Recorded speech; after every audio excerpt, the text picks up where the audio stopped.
I want to welcome you all. Renee has asked me to be moderator since she is giving the talk today. And Gems from the Wisdom is a conversational circle in which we encourage everyone to share their viewpoints and to be able to talk about the subject that we're going to work with.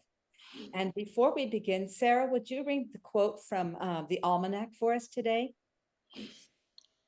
That would be the back cover. Perfect, the back cover. Not bad. 1 second. Okay, that is, as long as it's forward. God, send me anywhere, only go with me. Lay any burden on me, only sustain me. And sever any tie in my heart except the tie that binds my heart to yours. If you have men who will only come if they know there is a good road, I don't want them. I want men who will come if there is no road at all. I will go anywhere provided it be forward. And that's David Livingstone, 1813 to 1873. Thank you, Sarah. It's my great pleasure to introduce Renee. She is going to be giving our talk today. And Renee has been studying the world's religions and philosophy since childhood. She was introduced to the study of theosophy at her college age. The topic of today is going to be continuity of consciousness. And it was actually the background of her opening Stilla Movement Center in 2011 and was central to her opening the Academy of Mindful Movement in 2021. Renee will be speaking from her life musings and experience, illuminated by the teachings of theosophy, which she has been pondering for decades. Renee, thank you for sharing with us today, and we look forward to hearing it. Oh, thank you so much, Diana. And thank you everyone for being here. I came upon a little pamphlet called The Religion of Solidarity. It wasn't even in pamphlet form. It just was a typewritten piece that someone gave me written at the time when he was 23 or 4 years old by Edward Bellamy. And it was so significant to him that he asked that it be written, that it be read to him at the end of his life. And it really was a life-changing read for me. One of the lines from that piece is, "We are now living our immortal lives." We are now living our immortal lives. And so that nowness of immortality just was really a fascinating concept, and I hadn't really thought very much, I don't think, of this idea before. And I think this idea of continuity of consciousness really very much comes down to a primary question of who am I? And one of the foremost teachers in India, probably in the 1900s, Ramana Maharshi's whole entire teaching focused around this question of who am I? And the common experience of ourselves over time, I think, is probably fairly universal, that we, no matter what we see when we look in the mirror, no matter what we see of photographs of ourselves, there's still the sense of, oh, that's me. I mean, in my case, it's like, oh, that's me? That's what I look like now. But there's still this recognition. Oh, okay, that's still me. And even when, I have a picture of me with my teddy bear and my diapers on, I guess, that was me. in a certain sense, but it was just the outside of me. And this continued sense of self is, I think, the fundamental continuity of consciousness that I want to focus on today. It's such a broad term, but I think I want to just focus in right now on this sense of self and who am I? And when I see the difference between, this little girl in the diaper with the teddy bear and the me that's, looking into my monitor with all of you, there's, except for the eyes, there's really not a lot of similarity. And so, who is it that's been inside of that very, very changing outside form? And I think this continuity of consciousness that we're looking for is a matter of peeling back all these layers of ourselves that change. So we've just talked about how much our physical aspect changes. And we know probably from minute to minute, moment to moment, this emotional aspect of ourselves. We're just going through these waves of emotion all the time. And so the emotional self is constantly in motion. And what we're thinking about is changing all the time too. And then we have different opinions, hopefully more informed opinions now than we did a long time ago. So our thought, what we could call our mental nature, our thought body, some aspects of that are just continually changing. If I'm now living my immortal life,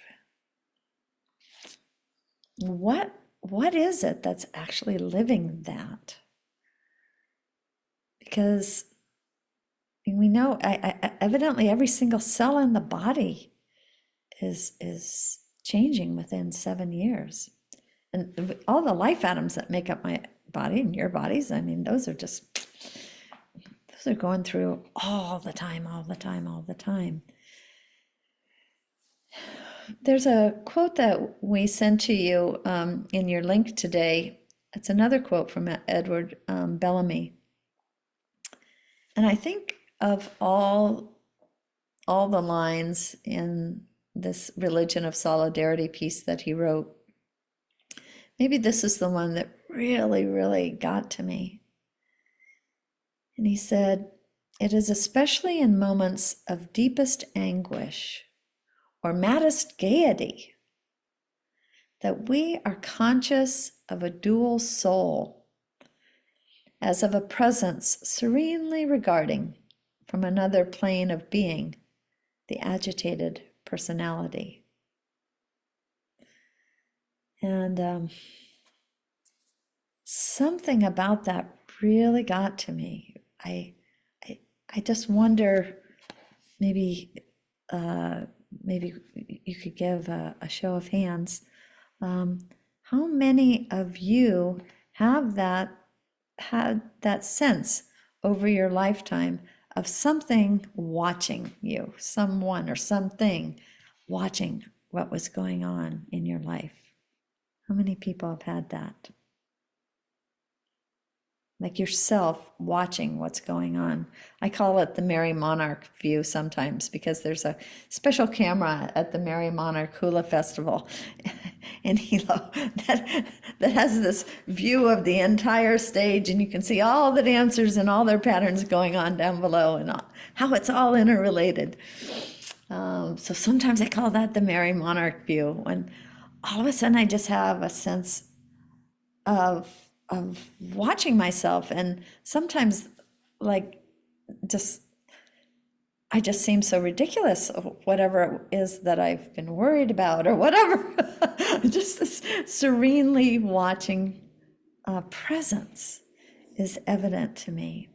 And so I think the fact that he made me aware of having had that experience so many times in my life made me take another look at this idea of we are now living our immortal lives. I don't think I'd really, I don't know. I don't think that meant anything to me really before then. And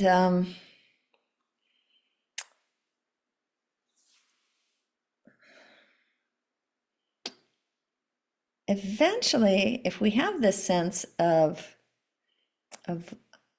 being an observer of our lives, we seem to notice that we've got some gaps in our consciousness, such as when we sleep. During our dreams, maybe during our deep sleep states, we come out of it. It's still us, but we don't necessarily remember everything that went on. I'm doing a really, really good job at making a big effort to remember my dreams, by the way. It's I feel very fledgling in that effort. And I think even when someone goes through a condition of amnesia, they still say, I don't remember who I am. But they use that I don't remember who I am. So there's this ongoing continuity of consciousness, of self. In Sanskrit, there's a word, sutratman. And we could think of the sutratman as our thread self, as the consciousness that threads through all of our life experiences. Almost all of us ask what happens to this consciousness when we die. And there are long, long ideas in all the different religions about that questions. And some people, like a little boy from Germany that I knew when he was quite young, his name was Kalle, asked who he was, where he was, what he was before he was born. And he was 3 years older than his next younger brother. And he just couldn't wait. He kept telling his mom he just couldn't wait until his little brother would be able to talk, because he was starting to forget what it was like before he was born. And he wanted to talk to his little brother to be reminded of what that was like. So this Sutratman idea, this thread self, this is something I think of as a ray of light that's endless. Through the law of conservation of energy, we know that energy cannot be created or destroyed. It can only change forms. And so I'm wondering if this continuity of consciousness that we seem to be is like that. And that it's more a matter of it passing in and out of this physical form that we have. So when I had a chance to hear about the teachings of Theosophy, which were brought into the modern world by someone named Helena Blavatsky in the 1900s. She was a Russian woman from Ukraine, in fact. And she talked about this thread soul of ours linking together actually lots of different lives. In fact, she talked about a long developmental pilgrimage that we're all on, that goes on over ages, over eons, with our consciousness passing through all the forms of nature, through the less conscious forms like the rocks and then the plants, and then the insects and animals, reptiles, all these different creatures, until at some point we become ready to incarnate into a human body, into a human vesture, and a human mind that has the capability of self-direction and self-choice. Theosophy, she was someone who traveled the world and really looked into the ancient wisdom traditions of different philosophies and religions, really throughout the world. And she drew from the Hindu and the Buddhist and the Jewish and the Christian traditions, the Islamic, then the philosophers like Pythagoras and Plato. And so many of these, she got really deep standpoints, and reincarnation seems to thread through a lot of them. And interestingly, I mean, I really haven't pursued this very much, but interestingly, at the time of Christ, there were so many different cultures in the Middle East, and particularly the Essenes and the Gnostics, for whom reincarnation was such a common way of understanding the world that some people say that Christ didn't even bother to bring it up specifically in his teaching because it was just so much taken for granted. In any case, the logic of reincarnation, as I understand it from Theosophy, is that there's a continuation of consciousness, this continuity of consciousness, reaching as far back in time as we can imagine the universe existing, and as far forward into time as we can imagine the universe existing. And as we go through these lifetimes, we gain experience, and as we really process and assimilate these experiences, we have the opportunity to gain in wisdom and compassion. So this Sutratman, or thread soul, thread self, can be thought of as like a golden thread, and each lifetime could be thought of as a bead upon that thread. The idea of, or the question of, who am I, leads, I think, very easily into the question, why am I here? So that, it seems, depends on our line of life meditation. Helena Blavatsky would say that as immortal souls, our continuity of consciousness will continue, whether we are just sleepily bumping along for the ride, dozing through some of the stations along the way, or whether we're actively participating in and guiding, cultivating this line of our life's meditation. For those of us who don't remember our past incarnation, Helena Blavatsky explains that it takes a really mighty soul with invulnerable courage to be able to look back. There's so many difficult and painful things that one would see in doing that. And I, for myself, as I say, I don't remember all my dreams, but I still know that it's me when I wake up in the morning. So I think it must be something like that for someone who is able to look further back and know different lifetimes. And I think there are actually at least a couple people here who have that experience and that ability. For me, this continuity of consciousness helps to explain a lot of things that are otherwise baffling to me, such as genius. And you know how somebody like Mozart could be playing this fabulous music as, you know, somebody barely out of toddlerhood, really.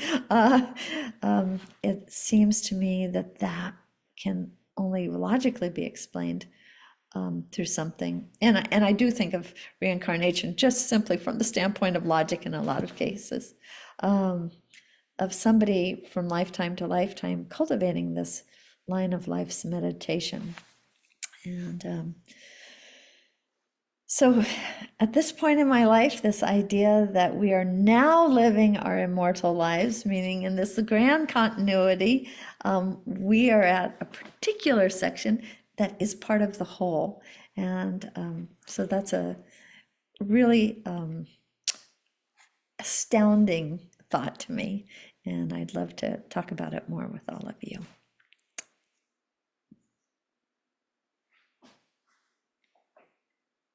Thank you so much, Renee. That was just, I got chicken skin because I think our irreversibility of eyes to the sky is really powerful when you look at it according to the continuity of consciousness.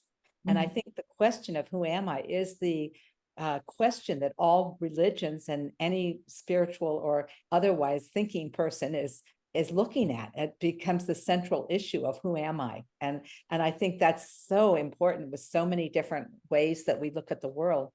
I've done a lot of past life work, and I'll say, you know, is it all mine, or is it also my DNA or whatever it is? But I have experienced many lifetimes, and I can really see how we, for myself, how we grow and progress and move through different lifetimes with lessons. And it helps me, and I think I've mentioned this before, to look at the soul perspective of the continuity of life while I'm living my 3D experience, because it helps me understand that I don't get so caught up in all that's going on with me individually as a 3D self, when I can get my soul perspective to be larger. And for me, that includes faith and trust. And so it helps me live my life in a way that brings meaning. And that seems to be a central question that I have in my life. So I'm curious how other people work with this. I need to say, I can't see anyone else. Sarah's trying to get me to see everybody, but all I see is myself.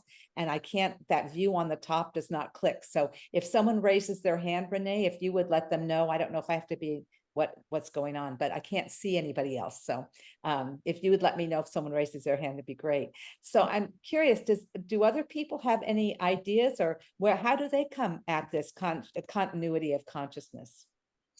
And then what I'll do, Diane, is direct you. If you click into your upper right corner, you should see 3 dots. Yeah, but it's not there. I know when I send out a Zoom, it's there, but right now it says leave meeting. Okay. How about if you go into way up in the upper right corner of a whole Zoom under view? Do you see that? It doesn't have you up there. It just has leave meeting. Okay. It doesn't have the view or the 3 dots, and that's at the Okay. very top. So I don't know what's happening. Okay. Sarah said she's going to try to do a workaround. All right. Well, we'll call on Carolyn, whose hand is up.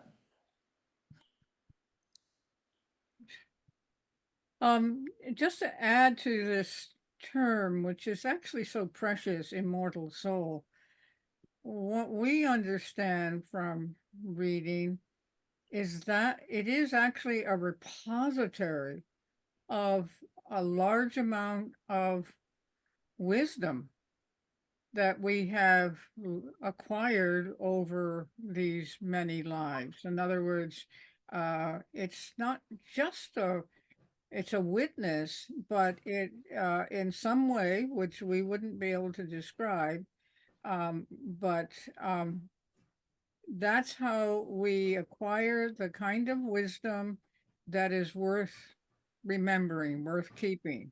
It doesn't remember that we like what flavor of ice cream we like best, or anything like that. So that's that gives a great deal of hope.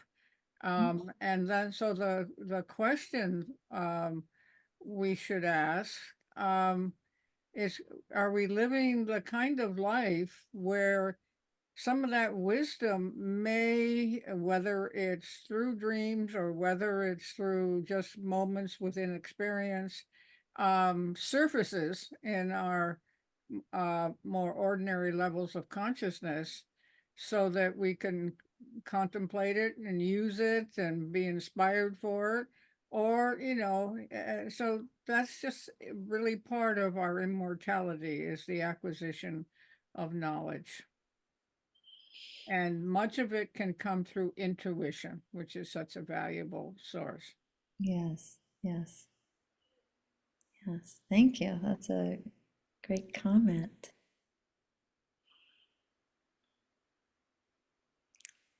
Diana, can you Does unmute? anyone else have any ideas or what they would like to share? Or questions. Or questions? Jess? There. The way I like to think about this, I love what everyone has shared so far. And when I'm struggling, which is usually when I connect to these bigger ideas out of necessity, I like to first, I feel like that struggling mortal being has trouble even thinking anything outside of whatever the box is at that moment. And so I like to first connect, obviously, to the divine. And my connection to the divine is what I think of as my spirit. And when I think of that, is like, I think of the mist off the ocean or the ray of sunlight, or that first. And once I can connect to that, then I feel like I have a little more perspective. And then that's when I like to connect to my infinite soul, which to me feels like all these reincarnations. I say to myself, I've had so many incarnations in so many places, so I'm sure that that part of me is wise and knows how to navigate this thing. And I don't know what that looks like because I can't connect to all of those, but I know that they reside somewhere in my being. And I'm just going to open up and let that divine spirit, which I can feel, connect with that intelligence of my soul that's been everywhere. And you guys can figure it out, because I can't figure it out right now. And that seems to help me, like, kind of interweaving them and then just releasing and surrendering. So that's been helpful. That's great, Jess. Yes.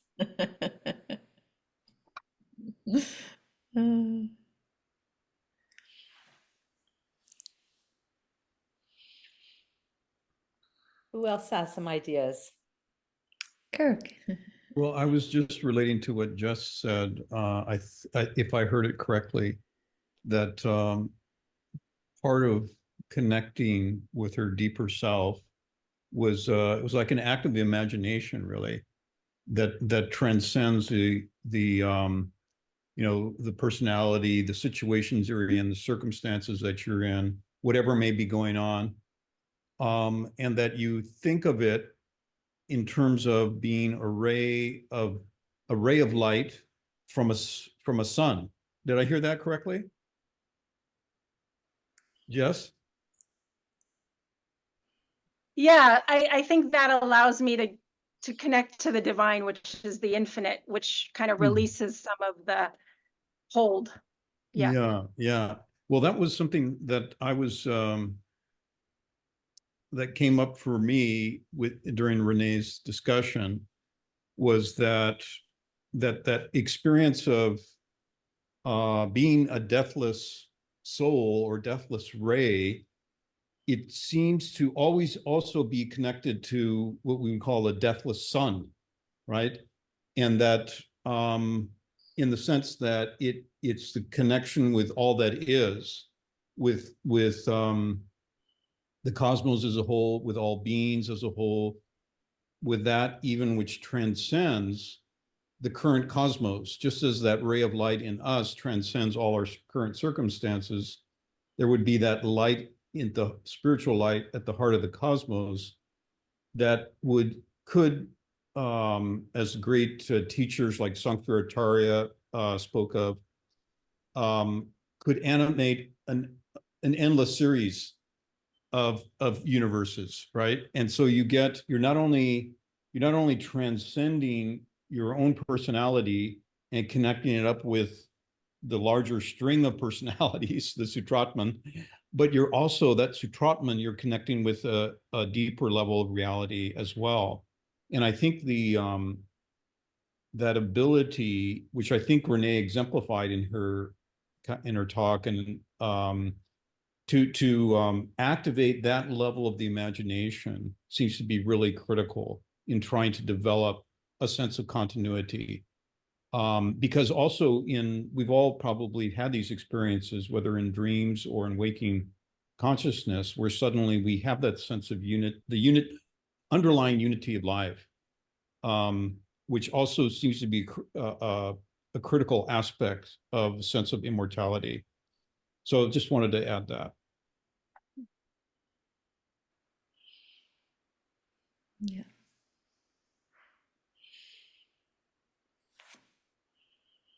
Feels like as soon as we start talking about light, everything gets interconnected.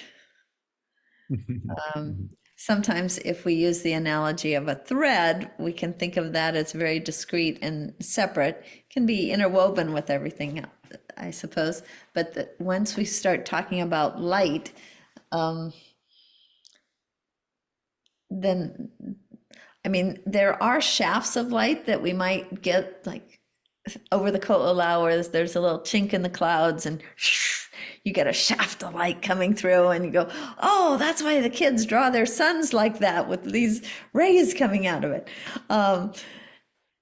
Nevertheless, you know, how many light beams are coming through that, what we call a shaft, you know, and how do we really separate them? So it's helpful to think of them as, you know, a certain idea of continuity of consciousness in terms of a sense of self. And then we have to kind of expand out of the, like Kirk was saying, and as you were mentioning, Jess, to something that is very one with the whole, one with the divine. Yeah. Elizabeth, I've been thinking about your continuity, and I was wondering if you'd like to share your continuity that you have shown us before. Would you like to share something? I've been feeling like I'm more in listening mode today. But thank you so much, Renee. I love the reminders of theosophy, and I've also looked deeply into anthroposophy because my father actually met Rudolf Steiner when he was young. But one of the things that's going through my mind right now is that I am a confirmed reincarnationist. I've actually given weekend seminars at the Theosophical Society in the past. So this is all very dear to my heart. And a long time ago, recognizing that in deep reality, it's always now, as technically it is for us in this physical reality. We're all always in now. We can think about past and future, but we really are stuck in now, aren't we? And so it occurred to me that all my other incarnations were actually simultaneously happening in the great eternal now.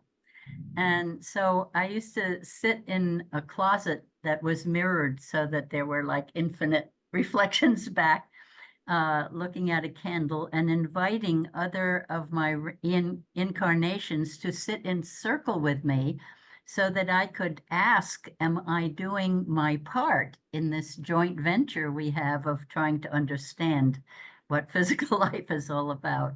So it's an exercise I recommend other people try, to think in this eternal now, hey, my other incarnations are available to me.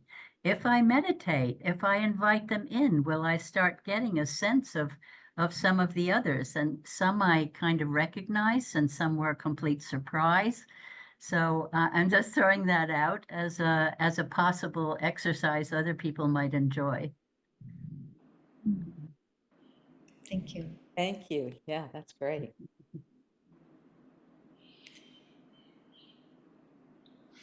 And I think that although it's really very interesting, to look at it beyond the bounds of one lifetime. Just the idea of being an immortal soul, even if we're just dipping into one lifetime and that's it, it's still a really valuable concept to think about this idea of continuity of consciousness, right? And this continuity will continue whether or not we give it a lot of attention. However, I think that when we do give it some attention, it can help us make sense of whatever it is that we're going through. We can look at what's happened in the past, and we can begin to see patterns, I think, when we're able to abstract enough to get that Mary Monarch view from up above. Like when you're on the floor, and if you were just on the middle of that dance floor and you had a couple dozen hula dancers dancing around you and you hadn't been taught the pattern, you would probably be really confused about what was going on around you. Whereas if we took ourselves out and got to see it from up above, then we can see the patterns. And I think there's something about that, that observer standpoint that we can come to when we realize there's some aspect of ourselves that isn't that busy mind that's chattering away all the time, that's worried about things and figuring things out, but there's other calm, serene self that's just watching and can take it all in and make sense of it. I think there's something very valuable in that. And I wonder, Mary, do you have some thoughts about this? I know you're coming from the Catholic perspective, so maybe reincarnation doesn't make a lot of sense to you, and yet something about this talk might otherwise. Thank you. I know I've been not necessarily biting my tongue here as a a Catholic. I have been told the Blessed Mother said we have one life to live and do the best you can with that one life. Our lives, our spirits will go on for eternity. And I have never experienced any past life episodes. And it doesn't bother me that I haven't. I feel that life is a mystery and death is a mystery.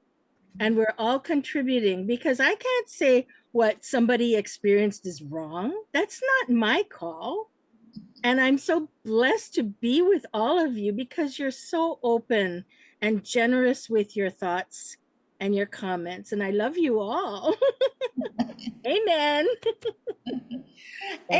And wait, before you go, Mary, not go, but before you stop your comments here, do you have this idea that, does the Mary Monarch view mean something to you in your life? Oh, absolutely. Absolutely. Because when you were talking about being out of, I don't know if it was this talk, but being out of body and looking down on yourself, I have read and heard accounts of people with near-death experiences where they're on a hospital table and they are looking down at their bodies being operated on by a doctor.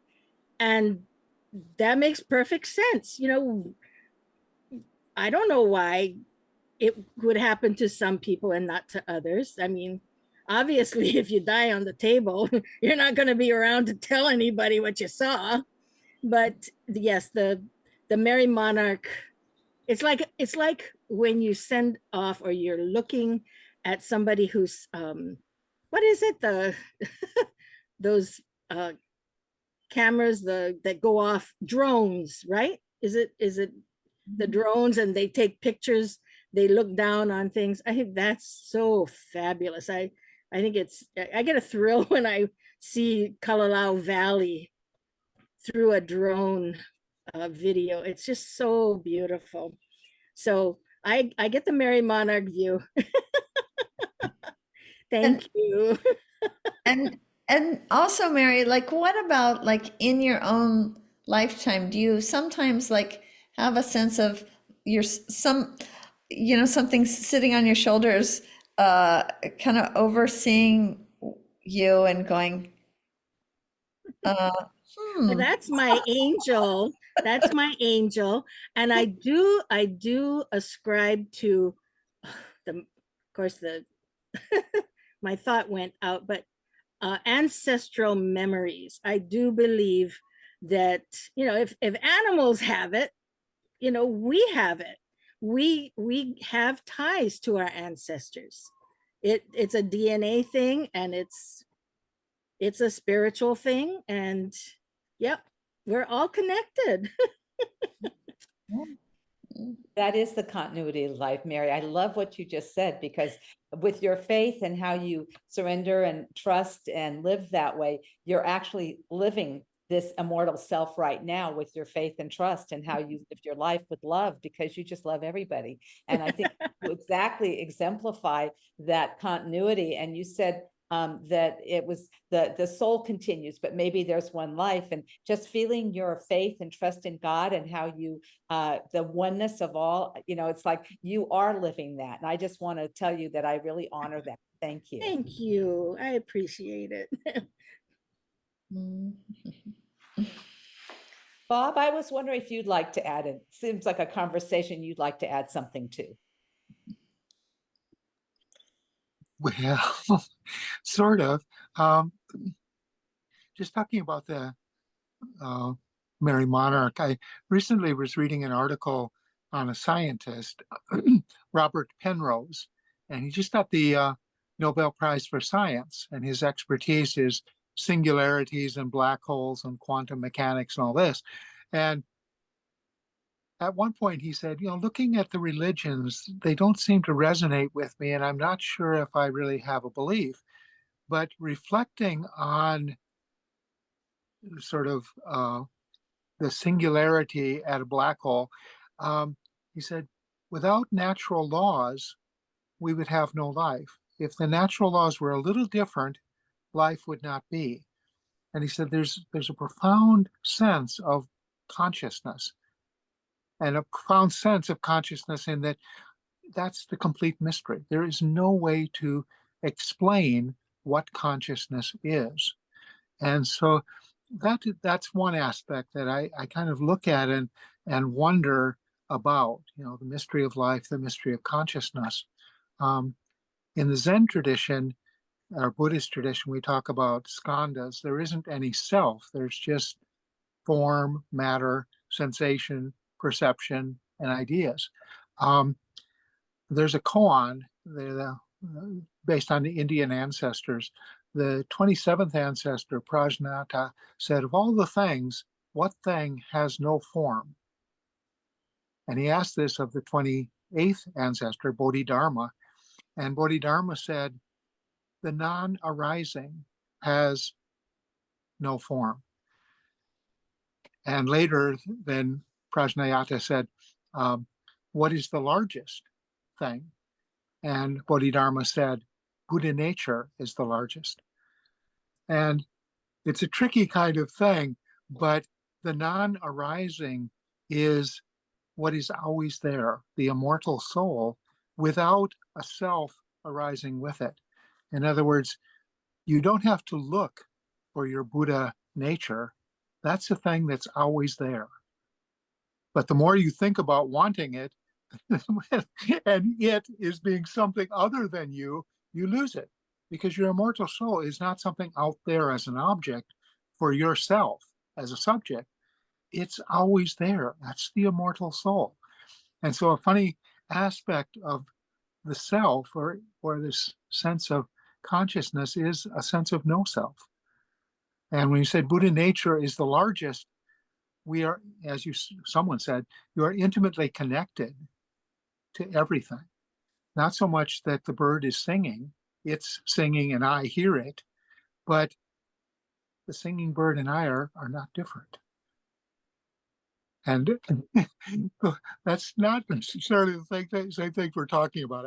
I know this is not the reincarnated self. This is something quite different, but it is the thing that I kind of come around to. So I'm not sure if it's helpful or not. Yeah, I think it really is, Bob, because it's this funny thing about thinking and about language that in a way we all have a sense of an individual self. We have our memories that go way, way back, for example, and yet there are times when, yeah, it's as if that bird is singing through me, or yeah, there's no separation. And that's what I think Kirk was talking about in terms of light. It's just different ways of thinking about it for the particular purpose. I think for the purpose of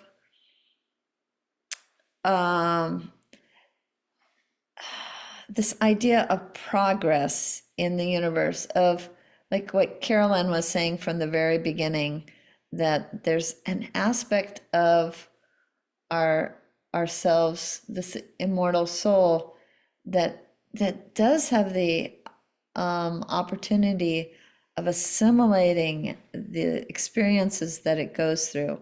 I mean, yeah, it's not so convenient to be, in a 68-year-old body and looking forward to, I've got a dad in a 93-year-old body. Oh my, that's not very convenient. However,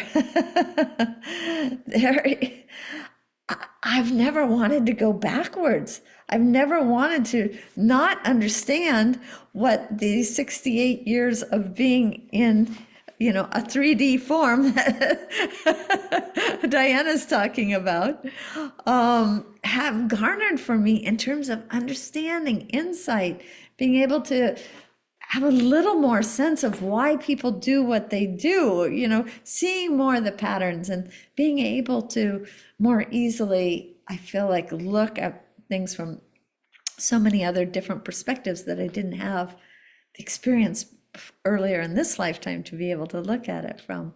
So there is this idea of, for me, of progress being made, and somehow, like Carolyn was mentioning, somehow that comes along with whatever is me. there's and also that gives a sense of why I would be here. But I don't think it's an artificial sense of why. I think it's more of a realization sense of why. Like, I'm here to learn, and I'm learning so that I can give, so that it'll be easier for somebody else, because maybe I can help them and just pass something on. So it's a sense of purpose that seems existential in nature, actually.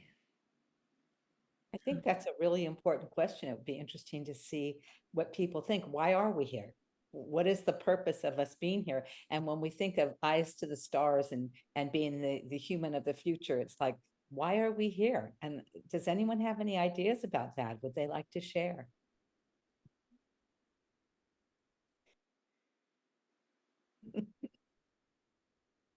No, I could offer a couple of thoughts, just based on things I've read mostly, and a bit of intuition. Along with the whole discussion about reincarnation, and I think it was Mary that mentioned near-death experiences. It was Raymond Moody who wrote he was the one who coined the term near-death experiences, NDEs. And he had one himself in the late 60s, and which completely changed his life. and then he started to discover that other people had them as well. And so he was I think a psychiatrist, maybe an MD. He was a doctor of some sort. And so he started seeking out and interviewing people who had near-death experiences. And his book, was it called Near-Death Experiences? I don't remember the name of it. It was the first one was published in 1975, and it was based on over 100 interviews that he had done with such people.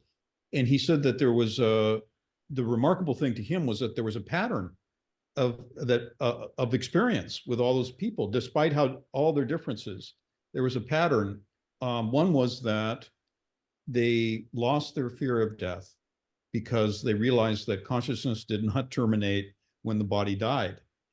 And the second one was that they realized that they were here to learn how better to love.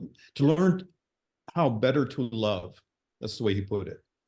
And that somehow love was the essence of the universe and of all experiences anyway, but it was unrecognized.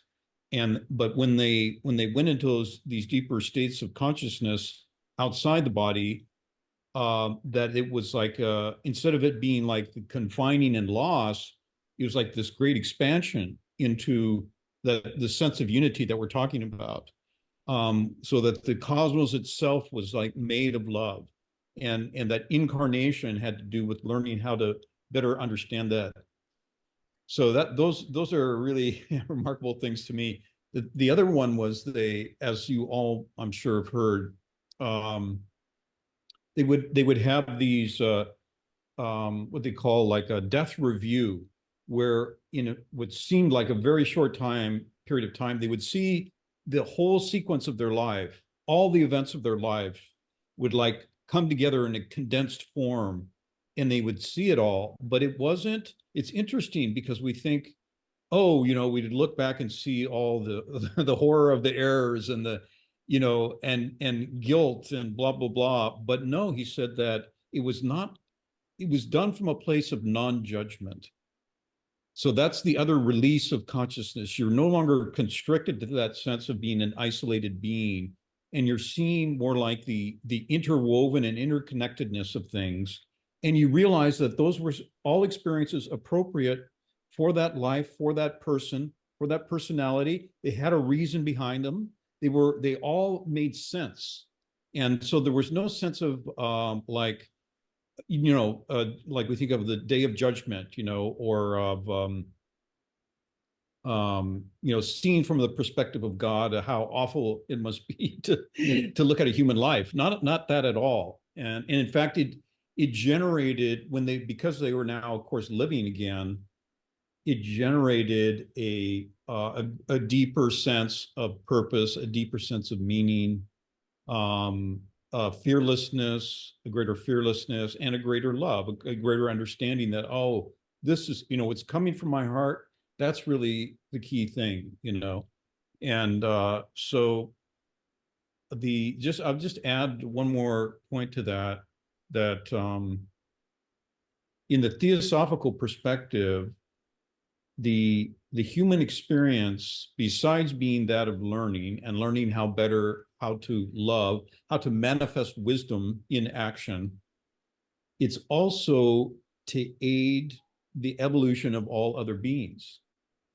And not only other human beings in the human kingdom, but to help prepare the lower kingdoms of nature for higher stages of evolution that they will eventually be entering into. And so it's a process whereby, through the realization of compassion and wisdom, one becomes capable of, it's like it said of the Buddha, that he taught in all three worlds. That is, his very existence, the words he spoke, the teachings he gave, it was aiding beings on multiple levels of existence. And so it's this idea that the ideal of human nature is that one becomes like this, participating in this upward motion of evolution of all that lives. Oh, there you go.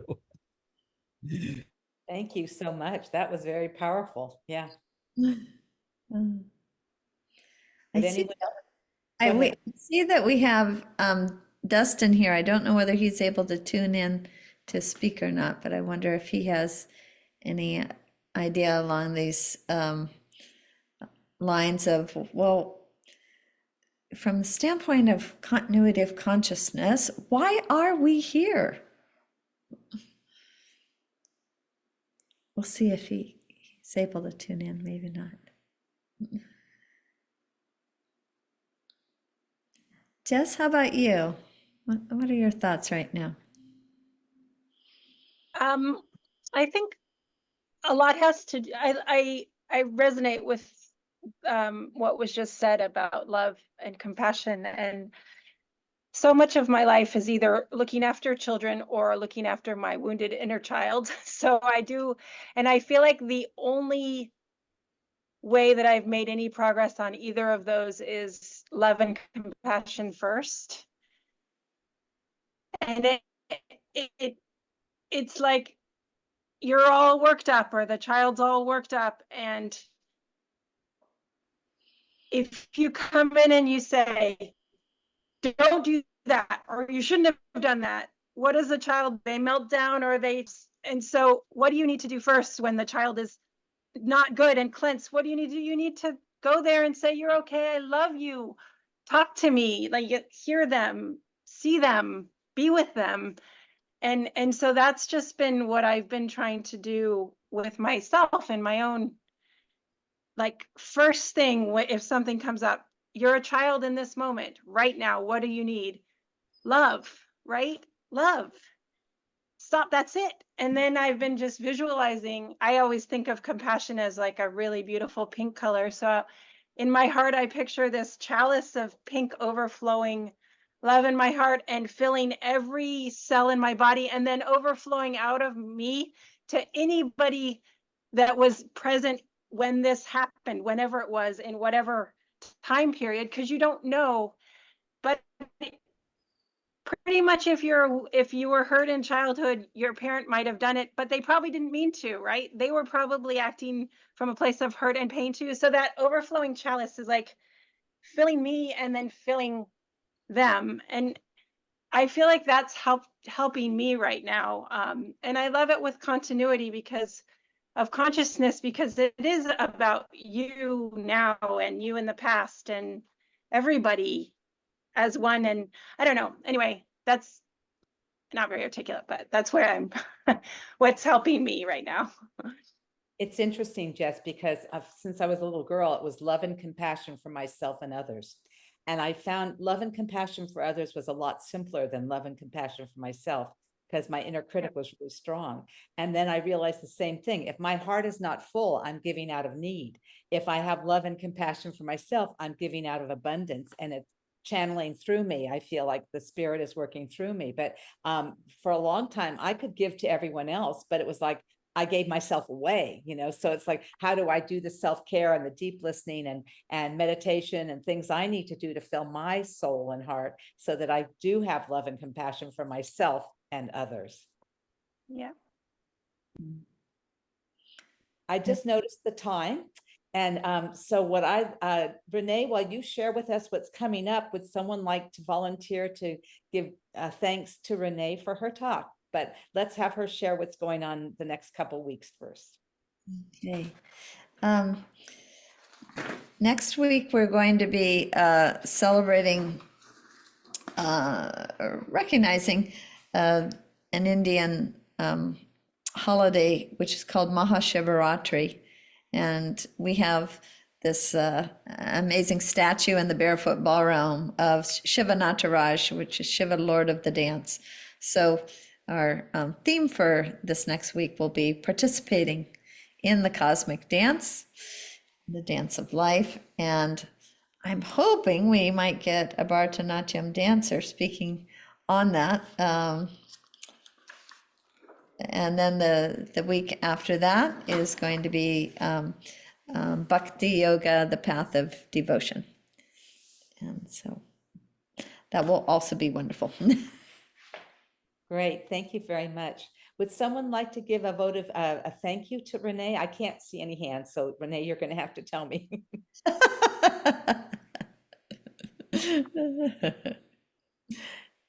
Mary. Thank you, Renee. I just am so happy to be a part of this wonderful group. You have put so much love and compassion into this event, and I am blessed. We are all blessed to have you in our life. And I have to say, I'm not going to be able to join everybody next week because I'm going to be on retreat, but I carry you all in my heart and my prayers. Thank Oh, you, Renee. Aloha. okay. Mary, that's you being with us because you're filling your soul, so you give a lot. So I love that we will be sitting with you during and praying with you during next weekend. Amen. Amen. Thank you, everyone, for coming. Thank you, Renee. That was very interesting and lots of thought-provoking. And I think to really take into this week of why am I here, and really look at that as we look at the human of the future or looking at the stars. It's like, what am I doing and how am I living that now? So thank you so much for your sharing. I really appreciated it. So And much wisdom gathered in this one little space. Oh my gosh. It's just amazing, all of you, each one of you here. good night to everybody and have a great evening. Thank you. Thanks, Bye-bye. everyone. Bye-bye.